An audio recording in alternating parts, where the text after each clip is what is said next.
So, organic one today. I believe there should be some food on this table. Everyone's growling about it. So, what we'll do, we'll kind of organically do it. I've been brought in to go through a number of different things. So, I'll start off. I'll go through a couple of different things, give a bit of context as to why I'm here today, and then as soon as the doors open and the food comes in, we'll kind of halt, get some scran, and then organically go through some other stuff. Does that sound like a warning plan for everyone? Is that okay? Oh. So, for those of you who don't know me, I'm Matt Cottle. I work over at Fitness Evolution, and Dave caught me yesterday when I was making a coffee to have a little chat to you about something that we can give to our students, but also that might be useful for yourself on the topic of stress. So that's either give stress or remove stress, both of which we can do over at Fitness Evolution. But my job today really is to kind of give you a bit of context around what stress is, talk a little bit about how we can manage that, and then go through one little takeaway that you can give to your students, but then you can utilise for yourself as well. So, sorry. the timing of that I feel like I'm back in church. It's like a choir boys, like, I'll now stand up and give the red out. So, here's the thing. As humans, stress is a perfectly natural part of life. We have to have stress. Yeah, so if we kind of ask our students, if we ask ourselves, do you not want to be stressed? I'm like, no, I don't like being stressed. You have to be. If you're not stressed with something, you'll be stressed with something else. It's a perfectly natural part of life. However, we've kind of evolved this response to stress, which is, it's a little bit weird, because we're not really 2022. Is that a thing? It's just like it. Go get it. 30 breakfast wraps. Bring it in, I can talk over it, it's fine. So, I tell you what, why do we get stressed? Well, you're all teachers, we all know stress, we experience it quite regularly. Why do we get it? Too much at once. Too much at once? Too much at what?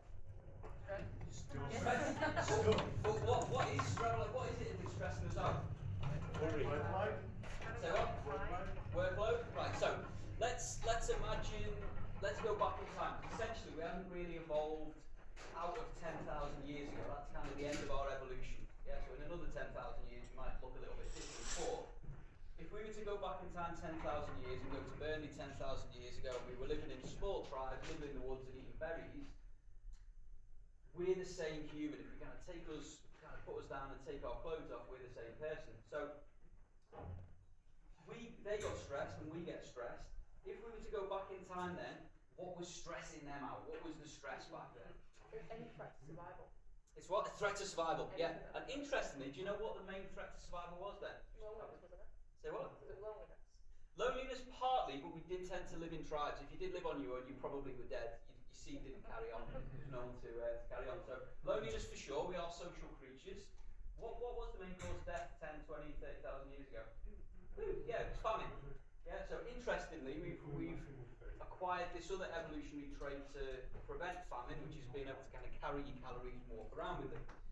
So stress one was kind of find food, kind of get food. There was other tribes, other people around. There's like the Blackburn clans and things, not to fight them. They could be a threat.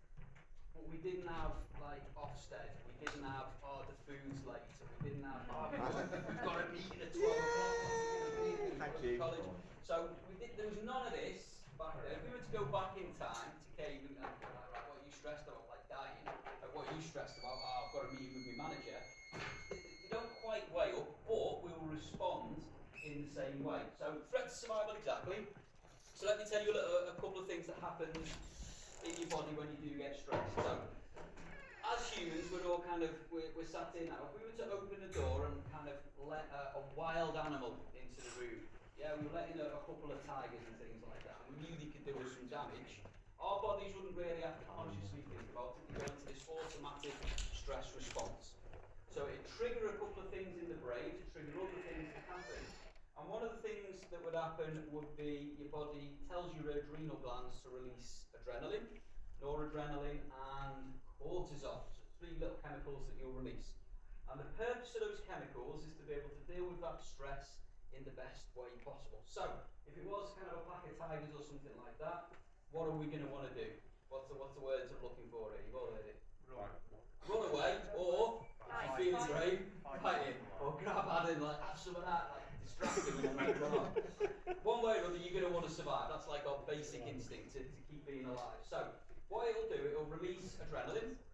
adrenaline will make you breathe faster.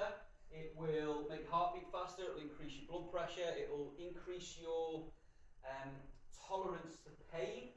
It'll affect your short-term memory. It'll affect your long-term memory. It'll affect what you see, how you see it. It'll affect your concentration. Yeah? So if like the tigers are there and you get away, it's like how many strikes were on the tiger? Like you wouldn't know. You wouldn't have taken that information in. Secondly, your cortisol. So the cortisol is it's kind of a signal that tells your body what fuel to use. So in your body you've got two main fuels. One of them is like the have it really quick and you can go really fast really quickly, or you've got a bit of time. It's like putting either paper on a fire or coal. So one of them goes, here's a load of energy, here's a little bit of energy over time. So if we want to fight a load of tigers, which one of those two would you choose? The one that gives a load of energy quickly, or paper? Absolutely, and that's what your body does. So it'll select glycogen or sugar as its main fuel. The opposite one would be fat. So when you're in a stressed state, your body goes, we need a load quickly, here's a load of cortisol, use your sugar, fight the tiger, run away from the tiger, off you go. Now we fast forward a number of years, we're still the same creatures, we've still got the same evolutionary response.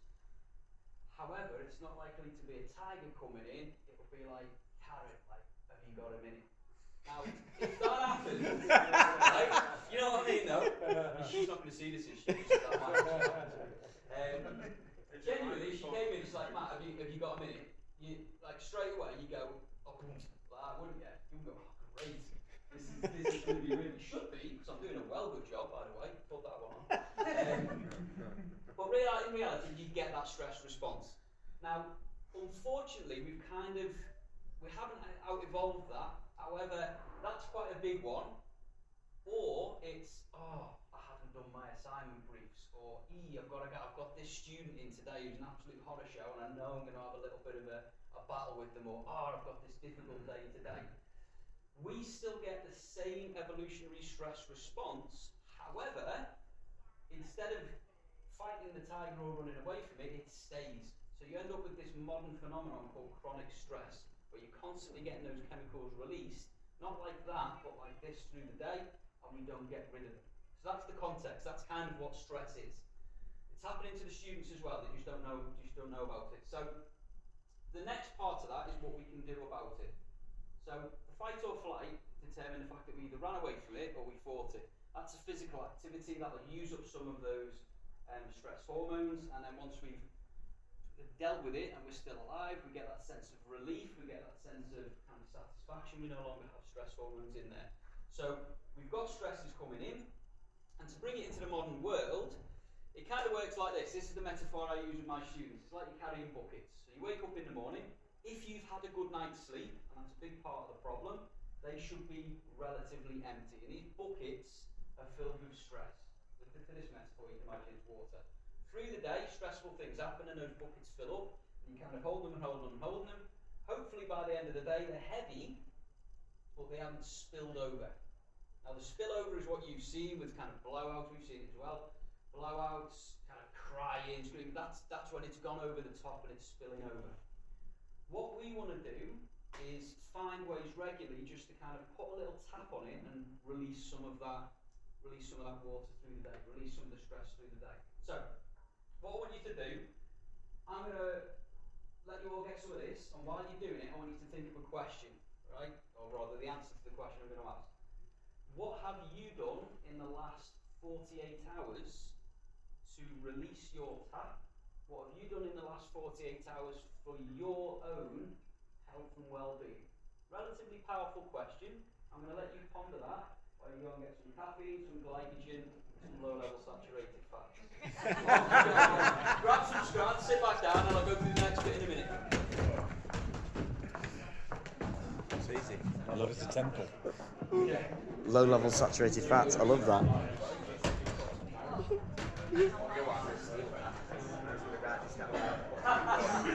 Speech next week. Are you going to put it in?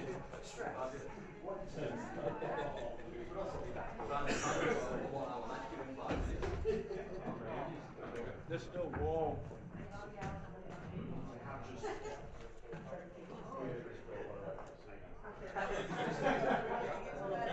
Yeah, just Hi, Pop.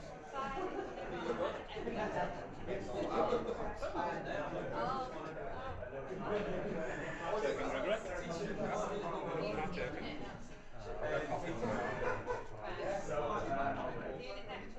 a reason you're the shirt, there's a reason why I'm the shirt. This is evidence. That's what You tell me off from a breakfast, right? You weren't even there anyway. Well, now you're talking about it again.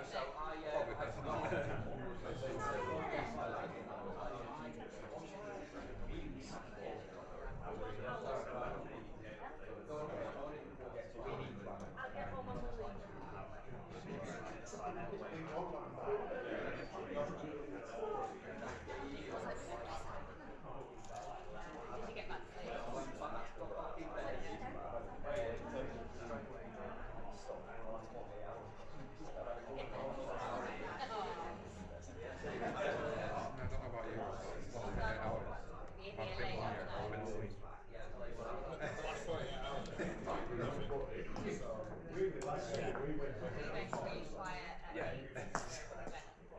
I would say the largest proportion of the 14 ounce has been here. Not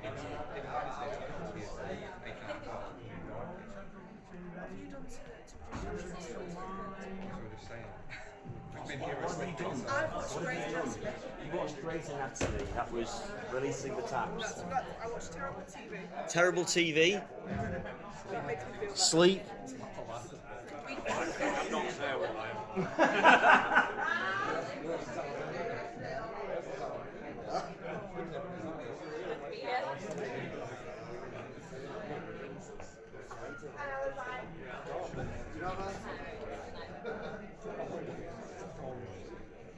There were napkins.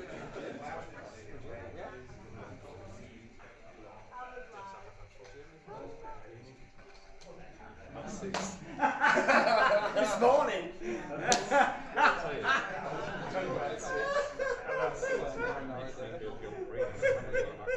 Let's hope the mic didn't pick that up, Jason.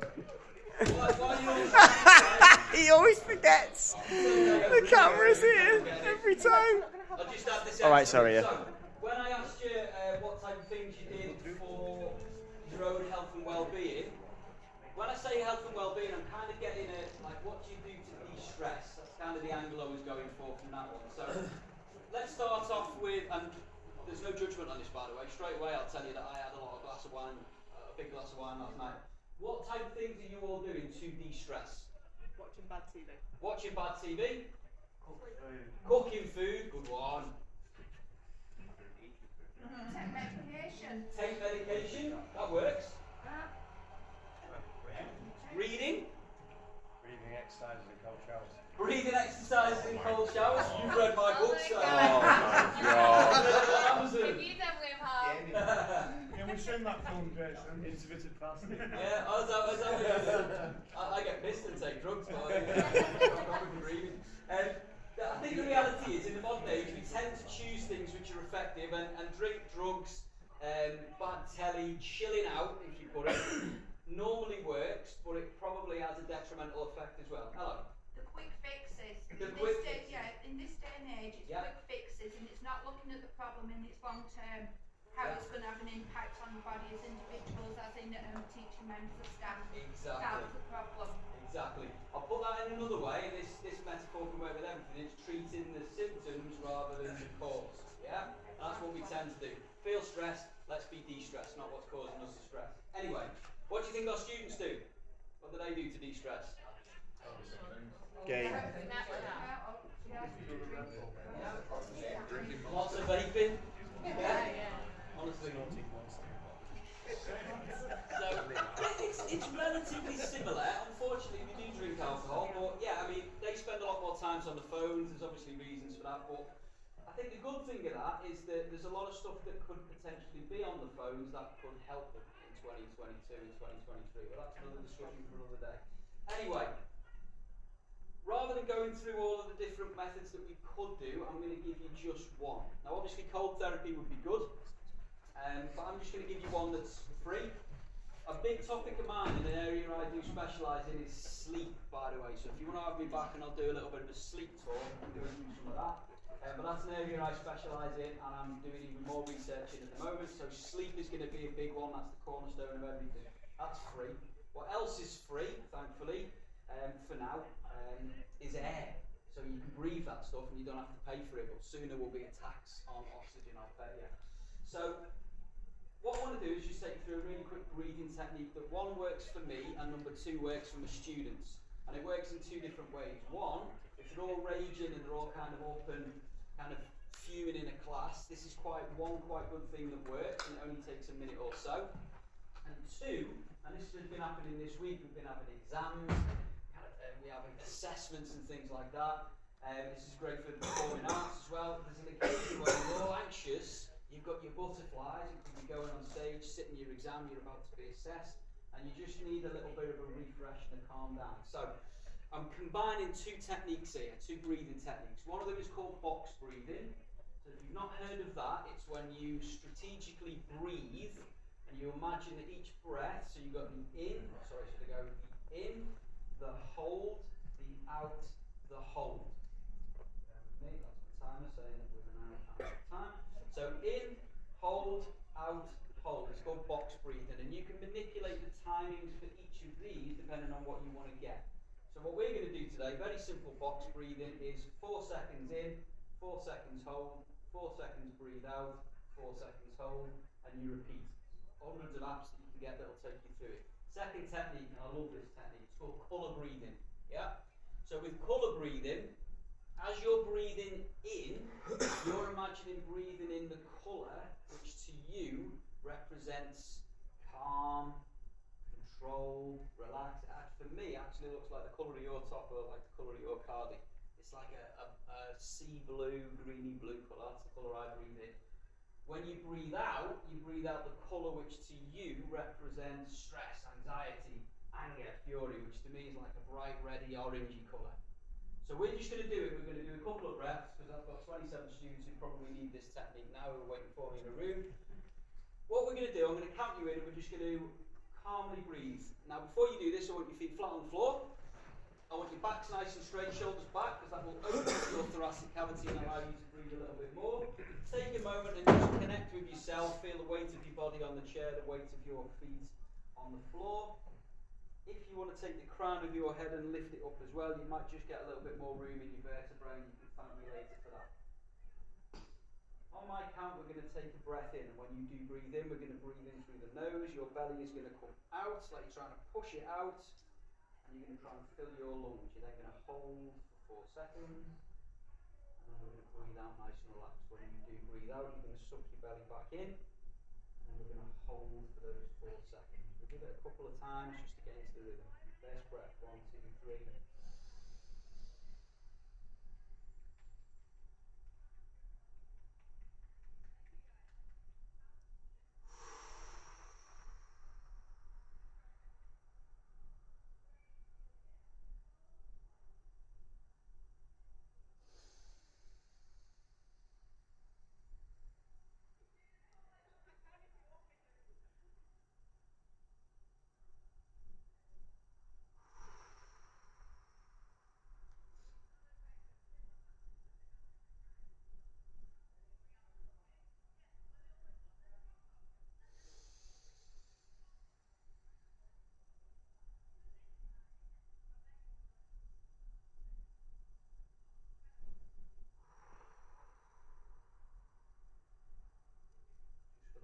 Just remember those colours. So we're breathing calm and breathe out joy.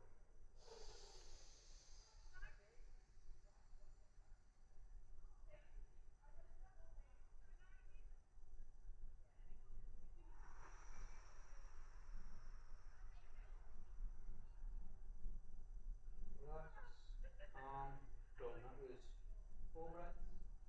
Extra one. Feel a bit calmer, a bit more chilled. I'll leave you with one notion. You can Google this when you're done. It's called 1 good breath a day. So it's really hard sometimes to meditate every day, breathe and do all of that. I've forgotten the guy who said it, but if you Google it, it'll come up. His theory was at some point in the day, you just mindfully focus on 1 good quality breath somewhere. So nourishing. So just do 1 of those at some point in your day. Could be be when you stood waiting for the kettle to boil, it could be when you stood in the queue over there, wherever. One good breath, and in that quick 15 to 20 seconds that you have, you can just mindfully just check in with yourself and just be a little bit present. It only takes about 20 seconds. Everyone will know that you're doing it, which is fabulous. Anyway, apologies for the breakfast being a bit late, but thank you very much. If I'm back, I'll see you then. Otherwise, have great days, wonderful weekends, and have a lovely autumn. I'll see you Thanks very much.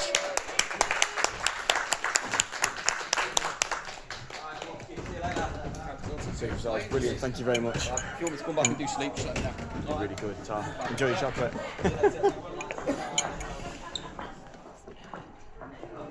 Nobody listens to me, do they?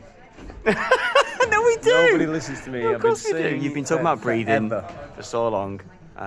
It was Sean that inspired this thing, you, wasn't it? Obey. An awakening Obey. Transformed me transformed from a you. grumpy PM.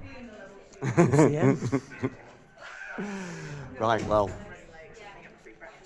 let's, Jason, there's some croissants over there with your name on it. Oh, sorry, you don't eat carbs, do you? Oh, no eating never mind. carbs today. Intermittent fasting. Intermittent fasting. Right, take the food. It's there to be used.